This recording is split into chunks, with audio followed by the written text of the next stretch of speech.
আজ অব্দি এখানে 55টা ডেলিভারি হয়েছে, সব কটা ডেলিভারি সিজার হয়েছে, একটাও নর্মাল হয়নি। তোমার কি মায়া দয়া বলে কিচ্ছু নেই? হ্যাঁ, তুমি তো ডাক্তারের নামে ডাকা। গ্রামের গরিব মানুষগুলোকে বোকা বানিয়ে লুটতে তোমার লজ্জা করে না? পেশেন্টকে কিভাবে ট্রিটমেন্ট করবো তা আপনার কাছ থেকে শেখার প্রয়োজন। একে চুরি করছো, তার উপর আবার গরম দেখাচ্ছ। আপনি যেখানে দাঁড়িয়ে আছেন সেটা আমার কি হসপিটাল। বললে? তোমার এত বড় সাহস, তুমি আমাকে হুমকি দিচ্ছ? শুনুন, আমি কোনো স্বেচ্ছাসেবী নই যে ফ্রিতে ডেলিভারি করিয়ে সমস্ত টাকা নিজের পকেট থেকে দেব। তোমারও তো একটা ছেলে আছে, তাই না? তুমিও তো প্রসব যন্ত্রণা সহ্য করেছো, সেই দিনগুলো কি ভুলে গেছো? যখন আমি প্রেগনেন্ট ছিলাম তখন আমারও সিজারই হয়েছে। যদি আপনার এতই চিন্তা থাকে তাহলে নিজের মেয়েকে ডাক্তার বানিয়ে একটা হসপিটাল খুলে ফেলুন। মা, অতিক্রম করো না। তুমি যা বলেছো আমি সেটা করে দেখাবো। সে তো ভবিষ্যতে জানা যায়। যদি মেয়েকে ডাক্তার বানাতে না পারেন তাহলে ফ্রিতে কাউকে লেকচার দিতে আসবেন না। দেখে নিও।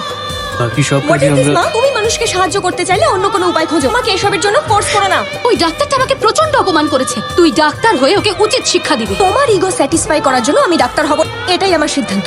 অনু, মুখে মুখে তর্ক করিস না, তোকে আমার কথা শুনতেই হবে।